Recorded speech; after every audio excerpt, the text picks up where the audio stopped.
Bapak, Ibu, saudara-saudariku yang terkasih dalam Tuhan kita Yesus Kristus, salam jumpa kembali, salam sejahtera untuk kita semua. Berkat dan cinta kasih Allah yang Maha Kuasa senantiasa menyertai kita. Hari Minggu 21 Februari tahun 2021 adalah hari Minggu Prapaskah pertama. Marilah kita mendengarkan dan merenungkan bacaan-bacaan kitab suci. Bacaan pertama dari kitab Kejadian, pasal 9, ayat 8 sampai 15. Berfirmanlah Allah kepada Nuh dan kepada anak-anaknya yang bersama-sama dengan dia. Sesungguhnya aku mengadakan perjanjianku dengan kamu dan dengan keturunanmu dan dengan segala makhluk hidup yang bersama-sama dengan kamu, burung-burung, ternak, dan binatang-binatang liar di bumi yang bersama-sama dengan kamu, segala yang keluar dari bahtera itu, segala binatang di bumi. Maka kuadakan perjanjianku dengan kamu, bahwa sejak ini tidak ada yang hidup yang akan dilenyapkan oleh air bah lagi, dan tidak akan ada lagi air bah untuk memusnahkan bumi. Dan Allah berfirman, inilah tanda perjanjian yang kuadakan antara aku dan kamu, serta segala makhluk yang hidup yang bersama-sama dengan kamu, turun-temurun untuk selama-lamanya. Busurku kutaruh di awan, supaya itu menjadi tanda perjanjian antara aku dan bumi. Apabila kemudian kudatangkan awan di atas bumi, dan busur itu tampak di awan, maka aku akan mengingat perjanjianku yang telah ada antara aku dan kamu, serta segala makhluk yang hidup, segala yang bernyawa, sehingga segenap air tidak lagi menjadi air bah untuk memusnahkan segala yang hidup. Demikianlah sabda Tuhan. Syukur kepada Allah.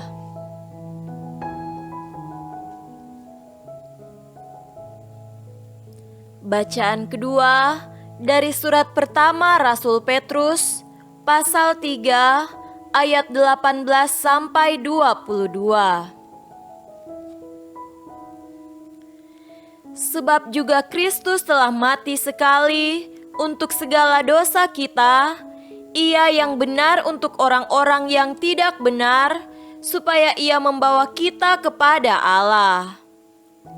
Ia yang telah dibunuh dalam keadaannya sebagai manusia, tetapi yang telah dibangkitkan menurut roh, dan di dalam roh itu juga, Ia pergi memberitakan Injil kepada roh-roh yang di dalam penjara, yaitu kepada roh-roh mereka yang dahulu pada waktu Nuh tidak taat kepada Allah, ketika Allah tetap menanti dengan sabar, waktu Nuh sedang mempersiapkan bahteranya, di mana hanya sedikit, yaitu 8 orang yang diselamatkan oleh air bah itu. Juga kamu sekarang diselamatkan oleh kiasannya, yaitu baptisan, maksudnya bukan untuk membersihkan kenajisan jasmani, melainkan untuk memohonkan hati nurani yang baik kepada Allah oleh kebangkitan Yesus Kristus yang duduk di sebelah kanan Allah setelah Ia naik ke sorga, sesudah segala malaikat, kuasa dan kekuatan ditaklukkan kepadanya. Demikianlah sabda Tuhan. Syukur kepada Allah.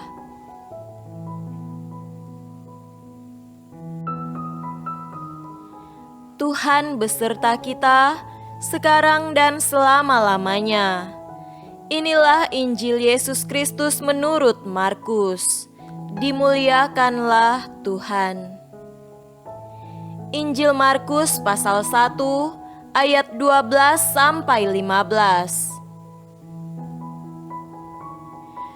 Segera sesudah itu, Roh memimpin dia ke padang gurun. Di padang gurun itu, ia tinggal 40 hari lamanya, dicobai oleh iblis. Ia berada di sana di antara binatang-binatang liar, dan malaikat-malaikat melayani dia. Sesudah Yohanes ditangkap, datanglah Yesus ke Galilea, memberitakan Injil Allah, katanya, "Waktunya telah genap, kerajaan Allah sudah dekat. Bertobatlah dan percayalah kepada Injil." Demikianlah Injil Tuhan. Terpujilah Kristus.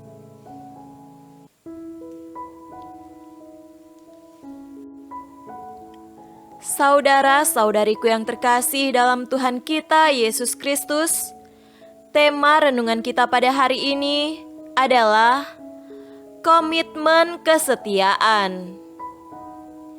Pekan pertama masa Prapaskah mempersiapkan seluruh umat Allah untuk masuk dalam misteri keselamatan Allah lewat sengsara dan wafat Yesus, untuk bersama dengannya memasuki gerbang kebangkitan yang menjadi inti iman kepercayaan kita.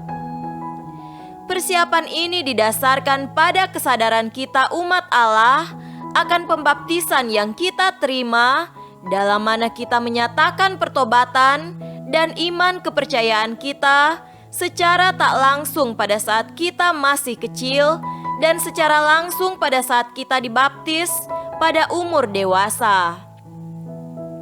Dan dengan demikian menjadi putra dan putri Allah, serta masuk dalam persekutuan gerejanya yang kudus.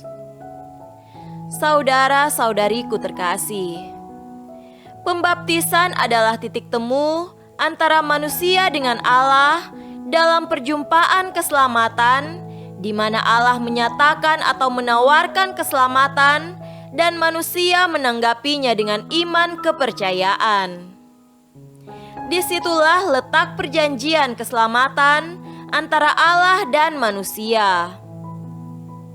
Perjanjian keselamatan itu secara jelas nyata dalam bacaan pertama dari kitab Kejadian, di mana Allah mengadakan perjanjian dengan Nuh selepas bencana air bah yang ditimpakan Allah kepada manusia yang penuh dengan dosa. Busur di awan yang bagi kita adalah pelangi, hanyalah simbol perjanjian itu. Air bah telah menghapus suatu generasi dari kehancuran dan mengenakan pada orang yang setia, yakni keluarga Nuh, keselamatan dari malapetaka itu.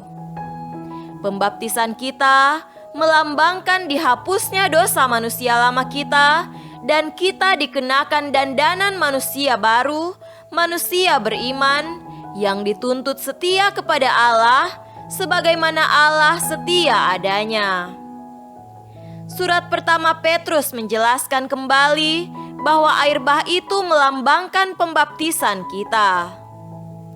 Pembaptisan kita itu bukanlah pembaptisan yang membersihkan kenajisan jasmani, suatu pembersihan fisik badani, melainkan permohonan akan hati nurani yang baik.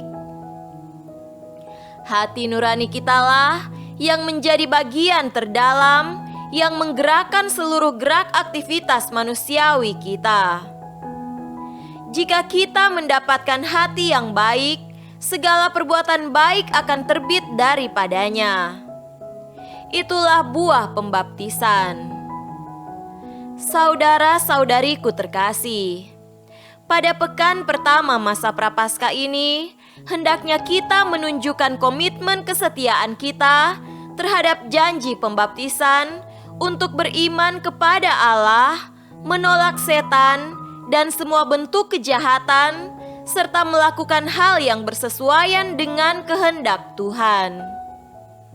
Tantangan dan godaan tetap saja akan menerpa kita. Ujian dan cobaan kerap memperlambat atau bahkan menghentikan langkah kita, mengaburkan komitmen kita, dan pada akhirnya berpotensi menjebloskan kita ke jurang ketidaksetiaan yang tidak lain adalah dosa. Yesus, kendati dicobai oleh iblis, tetap menunjukkan komitmen kesetiaannya pada perutusannya. Ia tidak goyah dengan bujuk rayu iblis yang kelihatannya wajar dan penting, seolah-olah dapat dibenarkan, padahal menghancurkan. Gereja dan kita semua tentu tidak luput dari cobaan dan godaan. Masa Prapaskah ini mengundang kita untuk memiliki komitmen kesetiaan kepada Allah di dalam kehidupan kita setiap hari. Semoga demikian. Amin.